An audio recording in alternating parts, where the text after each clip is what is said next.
Hello ghostly army, कैसे हैं आप सब। आज मैं एक्सप्लेन करूंगा most classic Tamil comedy horror film series की लेटेस्ट मूवी को, जिसका नाम है अरनमनाई 4 यानी कि पैलेस 4 राजमहल 4। आपने जरूर अपने घर के अंदर टीवी में इस फिल्म को देखा होगा। इसका पार्ट 1 हमेशा आता रहता है, तो ये उसी सीरीज का चौथा पार्ट है और इसका पिछले पार्ट से कोई भी लेना देना नहीं है। ये एक इंडिपेंडेंट मूवी है, तो आपको इसके लिए पिछले 3 पार्ट देखने की कोई जरूरत नहीं है। आपको सारी कहानी इजीली समझ आएगी। एंड ट्रस्ट मी, ये वाला पार्ट काफी इंटरेस्टिंग है। इसके अंदर आपको याद होगा कि ब्रह्मयुगम के अंदर एक डीमन होता है, तो इसके अंदर भी उस टाइप का सिमिलर डीमन दिखाया गया है, लेकिन हाँ, उसकी प्रेजेंटेशन थोड़ी सी डिफरेंट है। अब देखो, फिलहाल जब मैं इस वीडियो को रिकॉर्ड कर रहा हूँ तो इस मूवी की IMDb रेटिंग 7.8 है। हो सकता है कि जब आने वाले 1 महीने बाद या फिर 10 दिन बाद अब इसको देखेंगे तो रेटिंग लो हो सकती है, तो ये मत बोलना कि इसकी रेटिंग आपने गलत बताई। फिलहाल इसकी 7.8 IMDb रेटिंग है। देखने में आपको काफी इंटरेस्टिंग लगने वाली है, कॉन्सेप्ट काफी बढ़िया है इसका, और इस मूवी को सुंदर सी ने डायरेक्ट किया है। तो चलिए अब बिना किसी देरी के चलते हैं सीधा वीडियो की तरफ। तो मूवी शुरू होती है एक पुजारी जी और उसकी बेटी से, जहां पर वो लोग पूजा करने नदी पार करके गांव जा रहे थे। अब बेटी अपने पिता से पूछती है कि कुछ ही दिनों में गांव में सबसे बड़ा त्योहार यानी कि फेस्टिवल होने वाला है और वो क्यों सेलिब्रेट किया जाता है, जिस पर वो बताते हैं कि एक बाघ नाम का असुर होता है जो कि वाटर बॉडीज में रहता है, जो कि किसी को भी मारकर उसका रूप लेकर उस इंसान के परिवार को खत्म कर सकता है, जो कि बहुत ही शक्तिशाली होता है। और उसे हराने का एक ही तरीका है, जब वो सबसे ज्यादा कमजोर हो तो उसकी सोल को कैद कर लिया जाए, और ऐसा करने पर उस क्रीचर को गुलाम बनाया जा सकता है, जिससे कोई भी काम कराया जा सकता है और वो मजबूर हो जाएगा उनकी हर एक विश को पूरा करने के लिए। अब इसी बीच बेटी का हाथ किसी चीज पर लगता है, जिससे उसके हाथ में कट आ जाता है और उसका खून पानी में बहने लगता है, जिसे एक डिमोनिक फिगर कंज्यूम करने लगती है। अब वो पुजारी जी आगे बताते हैं कि बहुत से लोगों ने सालों तक बाघ को गुलाम बनाने की कोशिश में अपनी जान गंवाई है, और बाघ कैप्चर नहीं हुआ तो उसने यहीं अपना नरक बनाना शुरू कर दिया। लेकिन 100 साल पहले देवी अम्मन के आशीर्वाद से उनके पूर्वजों ने बाघ को हराकर उसे खत्म कर दिया, और उसी खुशी में, इसी सम्मान में देवी के लिए ये फेस्टिवल सेलिब्रेट किया जाता है। अब पुजारी जी की पटवार जो होती है वो पानी के नीचे एक कलश में फंस जाती है, जिसे वो जोर से निकालते हैं तो वो कलश खुल जाता है, और अब वो अपनी बेटी को देखते हैं जो कि एक मछली को जिंदा ही पकड़कर खा रही थी, जो कि उसे बहुत ही ज्यादा अजीब लगता है। लेकिन तभी नाव किसी चीज से टकरा जाती है, जिसको वो देखते हैं तो ये उसकी बेटी की लाश होती है। मतलब अभी बोट पर उसकी बेटी नहीं है, बल्कि बाघ है जो कि उसकी बेटी को मारकर उसका रूप ले चुका है। और अगर आपको नहीं पता है तो मैं आपकी जानकारी के लिए बता दूं कि ये असमीज फोकलोर के अंदर बाघ का जिक्र करा गया है, जो कि एक डीमन होता है, जो कि इंसानों की बॉडी को मार देता है, उसको छुपा देता है और उस इंसान की जगह ले लेता है। अब पता नहीं ये डीमन आसाम से साउथ में किस रास्ते से आया था, हो सकता है KGF वाले रास्ते से आया होगा। खैर, पुजारी जी बिना वक्त गवाए बाघ पर पवित्र जल डालकर उसकी रूह को एक कलश में कैद कर देते हैं और कहते हैं कि उसकी बेटी के मरने का गम उसकी पत्नी झेल नहीं पाएगी, तो अब उसे अपने पाप की सजा पानी होगी और हमेशा उसकी बेटी की जगह ही रहना पड़ेगा। और हम जानते हैं कि बाघ की सोल को कैद करके उसे गुलाम बनाया जा सकता था, जिसके लिए बाघ मान जाता है और उसके घर चला जाता है, जहां पर वो उसकी बेटी के रूप में हमेशा रहने वाला था। खैर, तभी हम शहर में सरवना को देखते हैं, जो कि एक एडवोकेट है और बहुत ही ज्यादा ईमानदार है, जिससे उसके पास ज्यादा लोग नहीं आते, और उसकी आंटी उसके साथ ही रहती हैं, जो कि उससे थोड़ा बहुत गलत करने के लिए कहती हैं, घूस लेने के लिए कहती हैं, और ये एक फनी कैरेक्टर है, तो उसकी बातों पर हम जरा ध्यान नहीं देंगे। खैर, वो एक कपल को लेकर आती है जिन्हें भागकर शादी करनी थी, लेकिन कोई उनकी शादी नहीं करा रहा था, तो सरवना इसके लिए एग्री हो जाता है। लेकिन उस लड़की के पिता असल में डॉन है, जिससे सरवना भी उसे मना कर देता है, क्योंकि वो लड़ाई झगड़े और बाकी नेगेटिव चीजों से दूर रहता है। लेकिन जैसे ही उसको पता चलता है कि लड़की का नाम सेल्वी है, तो वो डॉन और उसके लोगों को पीट कर सेल्वी को उसके बॉयफ्रेंड के साथ भगा देता है। और सरवना सेल्वी के लिए इसलिए लड़ रहा होता है क्योंकि उसकी खुद की बहन का नाम सेल्वी होता है, जिससे कि वो बहुत ही ज्यादा प्यार करता है, जो कि 10 साल पहले अपने बॉयफ्रेंड के साथ उससे दूर चली गई थी, जिसको वो आज भी याद करता है, और सेल्वी नाम से उसके इमोशंस ट्रिगर हो जाते हैं। अब सेल्वी को दिखाया जाता है, यानी कि उसकी असली बहन को, जो कि एक गाँव में अपने पति और 2 बच्चों यानी कि बड़ी बेटी शक्ति और छोटा बेटा सरवनन के साथ खुशी खुशी रहती है। उसका पति रियल एस्टेट का बिजनेस करता है, जो कि पुराने मेंशंस या फिर घर लेता है, उन्हें रेनोवेट करके अच्छे दामों में बेच देता है। और सबसे बड़ी बात कि ये परिवार बहुत ही ज्यादा खुशहाल है, लेकिन कहते हैं ना कि खुशियों को नजर लगने में देर नहीं लगती। खैर अब एक दिन सेल्वी का हस्बैंड जॉगिंग के लिए जाता है, जिसे गांव के प्रेसिडेंट का बेटा रवि भी मिलता है, जो कि अपने कैमरा से वीडियोस को रिकॉर्ड करता हुआ घूम रहा था। अब सेल्वी का हस्बैंड आगे जाता है, जिसे एक मिस्टीरियस धुंध मिलती है, यानी कि फॉग मिलती है, जिससे कोई बाहर आकर उस पर हमला कर देता है और तभी उसकी जान चली जाती है। लेकिन उसका ईविल रूप घर आता है, जिसे उसके पेट डॉग सेंस करके ईविल के ऊपर भौंकने लगते हैं, तो वो एक डॉग को खत्म कर देता है। खैर अब वो सेल्वी से मिलता है और बच्चों के बारे में पूछने लगता है, लेकिन तभी कुछ शराबी लोग घर आते हैं, जो कि सेल्वी को बताते हैं कि उसके पति की हार्ट अटैक से मौत हो गई है। तो वो परेशान होकर भागकर उसके साथ जाती है और अब रवि को घर से कुछ आवाज आती है, तो वो देखता है कि शक्ति कुएं के पास गिरी हुई है, जिसका सर फटा हुआ था, और वो कुएं में देखता है तो उसे सेल्वी की डेड बॉडी लटकी हुई मिलती है। खैर कुछ दिन के बाद में सरवना को ये खबर मिलती है, तो वो इससे पूरी तरह से टूट जाता है। अब वो गांव जाता है, जहां पर उसे गांव के प्रेसिडेंट और बाकी लोग मिलते हैं और इस अरनमलाई मतलब कि मेंशन या फिर महल के लैंडलॉर्ड मिलते हैं, जो एक टाइम पर बहुत ही अमीर थे, लेकिन अब उनकी स्थिति ज्यादा ठीक नहीं थी। तभी उन्हें सेल्वी के पति के पार्टनर्स, हेड मिस्त्री और कारपेंटर मिलते हैं और यहाँ पर सेल्वी के पति का काम क्या था ये हम जानते हैं, लेकिन आखिर उसने किया क्या, तो इसके बारे में मैं आपको बता देता हूँ। असल में उसे काफी लॉस हो रहा था और फिर उसने अपने सारे पैसे और बाहर से लोन उठाकर ये मेंशन खरीद लिया, लेकिन उसने आधी पेमेंट करी थी और फिर 3 महीने में बाकी काम हो जाता, लेकिन उससे पहले ही ये ट्रेजेडी हो गई, जिसके चलते मिस्त्री और कारपेंटर को अब ये लोन चुकाना है, जिन पर लेनदार पूरा प्रेशर बना रहे थे। वहीं दूसरी ओर लैंडलॉर्ड ये मेंशन नहीं बेच सकते थे, क्योंकि उन्होंने आधी पेमेंट लेकर अपने कर्जे चुका दिए, जिससे उनके पास अब पैसे नहीं थे, तो वो भी यहीं रहने लगते हैं और इस मेंशन के बाकी पैसे से अपनी पोती माया की शादी वो करवाएंगे, जो कि एक डॉक्टर है, लेकिन वो शादी नहीं करना चाहती, बल्कि यहाँ पर हॉस्पिटल बनाना चाहती है।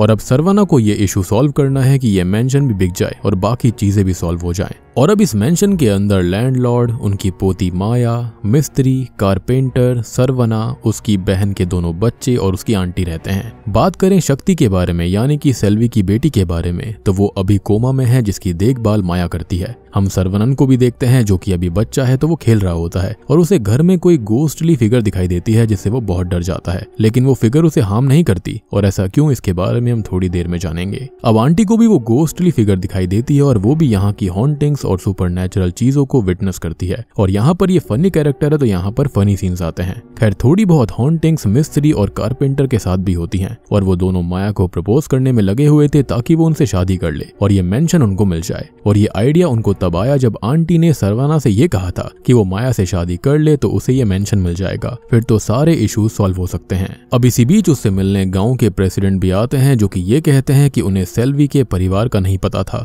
तो उन्होंने अपने आगे उसका बैरियल कर दिया था। यानी कि सेल्वी ने आज तक किसी को नहीं बताया कि उसकी एक आंटी और एक भाई भी था। अब अगले दिन सरवना बैरियल ग्राउंड पर जाता है, जिसके साथ रवि भी था, और सरवना ये कहता है कि उसे यकीन नहीं है कि उसकी बहन ने खुद को खत्म किया होगा, क्योंकि जब वो अपने लवर से शादी करना चाहती थी तब भी वो ऐसे ही मरने वाली थी। लेकिन सरवना ने उसको रोका और वादा लिया कि वो कभी ऐसा कदम नहीं उठाएगी, और उसने अपने बेटे का नाम सरवनन ही रखा था, मतलब कि उसे अपना भाई आज तक याद है, तो वो वादा कैसे ही भूल सकती थी। और एक और चीज मैंने यहाँ पर थोड़ी सी चेंज करी है, असल में इसका नाम सरवना नहीं है बल्कि सरवनन ही है, लेकिन कंफ्यूजन ना हो इसलिए मैंने यहाँ पर भाई का नाम सरवना रखा है और सेल्वी के बच्चे का नाम सरवनन रखा है। अब मैं इसको बार बार सरवनन जूनियर बोलता थोड़ा सा वियर्ड लगता, तो आप यहाँ पर मैनेज कर लेना। तभी सरवना रवि के साथ पुलिस स्टेशन जाता है, जहाँ पर ऑफिसर उससे ये कहते हैं कि उसकी थ्योरीज बेकार हैं, और कांस्टेबल उसे समझाता है कि अभी इंस्पेक्टर का दिमाग खराब है, क्योंकि 2 दिन में फेस्टिवल होने वाला है जिसकी तैयारी में सब लगे हुए हैं, तो वो उसके बाद इस केस के बारे में बात करेंगे। और ये फेस्टिवल वही है जिसके बारे में शुरुआत में पुजारी जी ने अपनी बेटी को बताया था।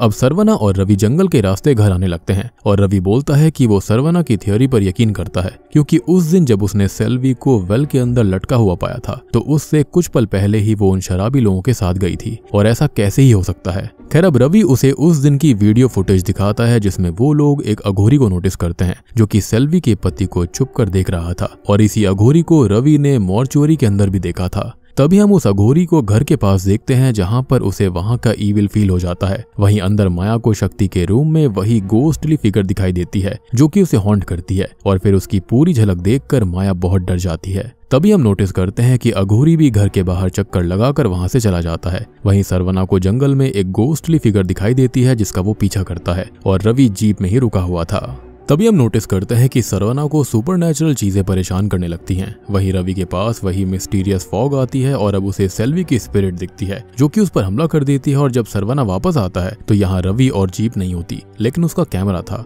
और इससे कुछ पल पहले की रिकॉर्डिंग के अंदर उसे वही अघोरी दिखाई देता है। अब अगले दिन माया आंटी से इन्हीं पैरानॉर्मल चीजों के बारे में डिस्कशन करती है, लेकिन आंटी कहती है कि ये बात वो अपने तक ही रखे, नहीं तो इस महल को बिकने में और भी ज्यादा दिक्कत आने वाली है। अब माया मंदिर जाती है जिसे सरवना ड्रॉप करता है और वो उसे फेस्टिवल के बारे में बताती है कि यहाँ पर देवी अम्मन के पास जो भी मांगने आता है उसे वो मिल जाता है। यहाँ प्रेयर्स को देवी आंसर करती है और ये फेस्टिवल एक डेकेड में एक बार होता है। और अब देवी की एक बहुत बड़ी स्टैचू एक असुर का संहार करते हुए बनाई गई थी और पूजा के बाद उस असुर का दहन करा जाएगा। और पूजा के लिए देश के अलग अलग कोनों से अलग अलग नदियों के पानी से देवी का अभिषेक किया जाता है। और ये गांव भले ही छोटा है लेकिन ये फेस्टिवल बहुत ही बड़े तरीके से होता है जिसमें लाखों लोग आते हैं। अब हम मूवी की शुरुआत वाले पुजारी जी को देखते हैं जो कि यहाँ पर पूजा करने के लिए आए थे, लेकिन मंदिर के ऊपर बने हुए कलश के अंदर से एक टूटा हुआ था जिसको देखकर वो बहुत परेशान हो जाते हैं और डर कर वहां से भाग जाते हैं। अब सरवना घर आ रहा होता है जिसे जंगल में रवि की क्रैश हुई जीप मिलती है और वहीं पेड़ पर रवि की लाश लटकी हुई थी। वो पुलिस ऑफिसर को उस अघोरी के बारे में बताता है लेकिन ऑफिसर उसकी बात नहीं मानता, उल्टा उसके ऊपर ही शक करने लगता है। लेकिन यहाँ भी सरवना को वो अघोरी दिखाई देता है जिसका वो पीछा करने लगता है और इंस्पेक्टर के साथ उसके कैबिन में चला जाता है जहाँ पर हाल में ही कोई रिचुअल करा गया था और उन्हें सेल्वी, उसके हस्बैंड और रवि की फोटो मिलती है जिन पर कोई रिचुअल करे गए थे। और चौथी फोटो मिलती है जो कि शक्ति की होती है, जिसे देखकर सरवना परेशान हो जाता है कि अब उसकी जान खतरे में हो सकती है। और उसके अकॉर्डिंग कहानी बिल्कुल साफ है तो इंस्पेक्टर अघोरी को ढूंढने के काम पर लग जाता है, यानी कि इंस्पेक्टर को फाइनली यकीन हो गया था। लेकिन हम नोटिस करते हैं कि अघोरी वहीं पेड़ पर छुपा हुआ था जिसके हाथ में हम इंस्पेक्टर की फोटो को भी देखते हैं। अब सरवना घर आता है लेकिन सेल्वी के बेटे सरवनन को वो गोस्टली फिगर हॉन्ट कर रही थी जिससे बचने के लिए वो शक्ति के रूम में आ जाता है। लेकिन यहाँ पर भी वो गोस्टली फिगर उनको दिखाई देती है तो वो डर कर भाग जाता है। अब सरवना वहां पर आता है जो कि अपने भांजे को संभालता है और वो भाग जाता है तो सरवना फोटो एल्बम देखता है और उसको पता चलता है कि कल शक्ति का बर्थडे है। लेकिन अब वो एक खतरनाक चीज नोटिस करता है जिसको कंफर्म करने वो गांव के रिकॉर्ड को चेक करता है और उसको पता चलता है कि रवि, शक्ति और इंस्पेक्टर की डेट ऑफ बर्थ बिल्कुल सेम है। वो लोग सेम डे पर अलग अलग डेकेड्स में फेस्टिवल के दिन ही पैदा हुए थे और उन सब की बॉडी पर सेम रेड मोल है, यानी कि उनकी बॉडी पर लाल तिल था। अब वो घर आकर माया की हेल्प से शक्ति को दूसरे रूम में शिफ्ट करता है ताकि वो सेफ रहे और उसे पूरा मामला समझाकर इंस्पेक्टर के पास वो चला जाता है। लेकिन यहाँ इंस्पेक्टर को वो सेज दिखाई देता है जिसका वो पीछा करता है और सरवना उसे बचाने जाने लगता है। यहाँ महल के अंदर वही पुजारी जी आते हैं जो कि बहाने से अंदर आ जाते हैं ये कहते हुए कि उसकी बेटी मिसिंग है और वो यहाँ पर शक्ति को मारने आया था। लेकिन वो गोस्टली फिगर उसे भी दिखाई देती है जो कि उसे रोकने की कोशिश करती है, लेकिन वो पुजारी जी किसी के पोजीशन में होते हैं। इनफैक्ट इस गोस्टली फिगर यानी कि सुपर नेचुरल एनर्जी से भी वो हर्ट नहीं होते और ना ही रुकते। अब वो शक्ति के रूम में जाकर उसे खत्म करने ही वाले थे, लेकिन अब जाकर वो गोस्टली फिगर खुद को अनलीश करती है और पूरा मेंशन कांप जाता है। वो उस पर हमला करती है और उसे उठाकर बाहर फेंक देती है तो वो यहाँ से भाग जाता है, यानी कि ये जो कोई भी स्पिरिट है वो फीमेल की है। तभी हम सरवना को देखते हैं जिसे वो अघोरी मिल जाता है जो कि इंस्पेक्टर पर कोई रिचुअल करने ही वाला था, लेकिन वो उसे रोककर पीटने लगता है और पूछने लगता है कि वो उन लोगों को क्यों मार रहा है, जिस पर वो बोलता है कि वो मार नहीं रहा बल्कि उन्हें बचा रहा है। जिसके साथ ही कोई फोर्स उस इंस्पेक्टर को लेविटेट करके ब्लेड्स पर गिराकर खत्म कर देती है, यानी कि अघोरी भी यहाँ पर सच कह रहा था। वो सारे रिचुअल जो उसने किए थे उन लोगों को बचाने के लिए किए थे, ना कि उनको मारने के लिए। लेकिन ये जो कोई भी एनर्जी है, जो कोई भी नेगेटिव फोर्स है, वो बहुत ही ज्यादा शक्तिशाली है। अब यहाँ शक्ति अपने कोमा से जाग जाती है जिसे सरवनन देखने आता है और अब वो गोस्टली फिगर अपने असली रूप में आती है जो कि कोई और नहीं बल्कि सेल्वी की आत्मा है और वो असल में अपने बच्चों के आसपास रहकर उनको सुरक्षित कर रही थी, क्योंकि हम जानते हैं कि शक्ति की जान पर बहुत बड़ा खतरा है। लेकिन अब उसकी रक्षा करने उसकी माँ मौत से लड़कर वापस आई है। अब अगले सीन में हम उस अघोरी को पुलिस स्टेशन में देखते हैं जिसके कहने पर उस पुजारी जी के घर पर चेक किया जाता है, जहां पर उस पुजारी जी और उसकी बीवी की डेड बॉडीज पड़ी हुई थी जिन्हें काफी पहले ही मार दिया गया था। अब अघोरी सबको बताता है कि बाघ एक ऐसा डीमन है जो कि पानी और जमीन दोनों पर रह सकता है और जब अघोरी जी को पता चला कि बाघ आजाद हो चुका है तो वो अपने साथियों के साथ उसे ढूंढने लगा, लेकिन पुजारी जी के घर को छोड़कर पहले ही वो भाग गया था। तो कुछ लोग उज्जैन चले गए और वो खुद यहाँ पर आ गया। वो आगे बताता है कि पुजारी जी जानते थे कि 3 अम्मन मूर्ति और उनके ऑल्टर्स की बाउंड्री उस इविल को कैद कर सकती है, तो वो यहाँ पर आए होंगे। ये सोचकर ही अघोरी जी यहाँ पर आए और ऐसा हुआ भी था। पुजारी जी यहाँ पर आए भी थे, लेकिन गलती गलती ये हो गई कि बाघ को पता चल गया था कि उसकी सोल उस मंदिर के अंदर एक कलश के अंदर छुपाई गई है, तो उसने उस कलश को हटाकर अपनी सोल को ले लिया। लेकिन अभी वो उतना ताकतवर नहीं हुआ है, तो उसे महानाग पंचमी तिथि पर पैदा हुए लोगों को मारकर उनकी सोल लेनी होगी। और ये तिथि तमिल मंथ मास के अंदर सेम एग्जैक्ट फेस्टिवल वाले दिन ही पड़ती है, यानी कि जो फेस्टिवल होने वाला है। और इसी तिथि पर ये तीनों पैदा हुए थे और वो रेड मोल यानी कि वो लाल तिल जो है वो उसी की निशानी होती है। और यही रीजन है कि सेल्वी की स्पिरिट अपनी बेटी को बचा रही थी ताकि बाघ ताकतवर ना हो जाए। अब त्योहार के दिन अभिजीत मुहूर्त पर अगर बाघ उन तीनों सोल्स को कंज्यूम या फिर टुक ओवर कर लेता है तो वो महाशक्तिशाली, अमर और अजर बन जाएगा। और अभी भी वो 2 सोल्स को ले चुका है, तो वो इंसानों से तो काफी ज्यादा ताकतवर हो चुका है। और अगर उसने तीसरी सोल भी ले ली तो फिर उसे गॉडली बीइंग्स भी नहीं हरा पाएंगे। और हम जानते हैं कि ये तीसरी सोल सेल्वी की बेटी शक्ति की है। और आपको याद होगा कि जब पुजारी ने ऊपर कलश को टूटा हुआ देखा था तो वो डर गए थे, क्योंकि वो समझ गए थे कि बाघ आजाद हो चुका है। और पुजारी जिस पोजीशन में इस महल के अंदर शक्ति को मारने आए थे वो बाघ की ही शक्ति थी। लेकिन हम जानते हैं कि उस वक्त शक्ति की माँ की स्पिरिट उसकी रक्षा कर रही थी, जिसके चलते बाघ उसे खत्म नहीं कर पाया। अब बाघ ने सबसे पहले शक्ति को टारगेट किया और उस तक पहुंचने के लिए उसके पिता को मारकर उनका रूप लिया था। और अब हमें यहाँ पर सेल्वी वाली कहानी बताई जाती है कि आखिर हुआ क्या होगा। तो बाघ ने सबसे पहले शक्ति को टारगेट किया और उस तक पहुंचने के लिए उसके पिता को मारकर उनका रूप लिया। घर आया, लेकिन उस दिन सेल्वी मिरर में उनका असली रूप देख चुकी थी, जो कि अपने बच्चों को बचाने की बहुत ही ज्यादा कोशिश करती है, लेकिन वो उसे मारकर कुएं में लटका देता है। और तभी वो शराबी लोग सेल्वी को बुलाने आते हैं, लेकिन तब तक बाघ ने सेल्वी का रूप ले लिया था और वो उनके साथ घर से बाहर निकल गया। लेकिन अब होता यह है कि अपनी माँ की डेड बॉडी को देखकर शक्ति घबरा जाती है, जिससे पीछे जाने से शक्ति गिरकर सर पर चोट लगने के कारण कोमा में चली गई। फिर बाघ रवि के पीछे जाता है और सरवना को डिस्ट्रैक्ट करके उसे खत्म कर देता है, यानी कि जंगल के अंदर जो वो गायब हुआ था, ये सब उसने ऐसे किया। अब वो फिर से पुजारी का रूप लेकर शक्ति को मारने गया था, लेकिन सेल्वी की स्पिरिट उसे प्रोटेक्ट कर रही थी। और उस दिन अघोरी भी यही चेक करने घर तक आए थे कि बाघ को शक्ति के पास आने से कौन रोक रहा है। और उसने सेल्वी की स्पिरिट को देख लिया था, तो उसके लिए वो निश्चिंत हो गया और वो इंस्पेक्टर को बचाने की भी कोशिश कर रहे थे। और एक चीज की, अगर बाघ इंसानी फॉर्म में ही है तो उसे सिर्फ खून से ही पहचाना जा सकता है या फिर शीशे से। अब आपको याद होगा कि शुरुआत में पुजारी जी ने बाघ की सोल को उस कलश के अंदर कैद कर लिया था, लेकिन जब पुजारी जी ने ये देख लिया कि बाघ आजाद हो चुका है, उसे कलश मिल गया है, तो वो अपनी बीवी को बचाने के लिए भागते हैं। लेकिन बाघ ने उसकी बीवी को बहुत पहले ही खत्म कर दिया था। जी हाँ, मतलब बाघ इतने समय तक एक ही समय पर एक साथ उसकी बेटी और उसकी बीवी के रूप में था, लेकिन इस बात को पुजारी जी समझ नहीं पाए। देख रहे हो कितना बड़ा ट्रिक्स्टर है बाघ। अब आखिर में बाघ इंस्पेक्टर को मार देता है और अब उसे शक्ति को मारना है, जिसे मारते ही वो इतना शक्तिशाली हो जाएगा कि फिर उसे खुद भगवान भी नहीं हरा पाएंगे। और ये सुनकर सरवना बहुत ही ज्यादा परेशान होकर वहां से चला जाता है। अब देखो, यहाँ पर अघोरी को ऐसे ही नहीं छोड़ सकते थे, नहीं तो कोर्ट में जवाब देने पड़ते। लेकिन तभी यहाँ पर वो मिस्टीरियस फॉग अघोरी को मारने आती है, जो कि कुछ और नहीं बल्कि वो बाघ का करा धरा था। जब भी मिस्टीरियस फॉग आए, समझ जाओ कि बाघ आ चुका है और वो पुलिस स्टेशन के बहुत सारे लोगों को इंजर्ड भी कर देता है। लेकिन फिलहाल अघोरी जी अपने मंत्रों के उच्चारण से उसे ओवर पावर करके दूर कर देते हैं। अब यहाँ पर घर पर सरवना आंटी से बात करता है कि 10 साल पहले अगर उसने सेल्वी का सपोर्ट किया होता तो वो दूर नहीं जाती, और अगर दूर नहीं जाती तो आखिरी टाइम पर वो उसे कैसे भी बचा लेता। और उसे इस चीज का बहुत दुख है और हमेशा रहेगा। अब जब सेल्वी भागी थी तो उनके पिता की तबीयत काफी खराब हो गई थी और सरवना अब तक अपने पिता की मौत का जिम्मेदार उसको ही मानता था। वो फ्यूनरल पर भी आई थी, लेकिन उसने उसे नहीं देखा, जिसके बाद वो उसे कभी देख ही नहीं पाया। और उस दिन सेल्वी पर क्या ही बीती होगी जब उसे अपने ही पति से अपने बच्चों को बचाना पड़ा था। लेकिन अल्टीमेटली हम जानते हैं कि वो बाघ था और ये चीज सेल्वी भी जानती थी।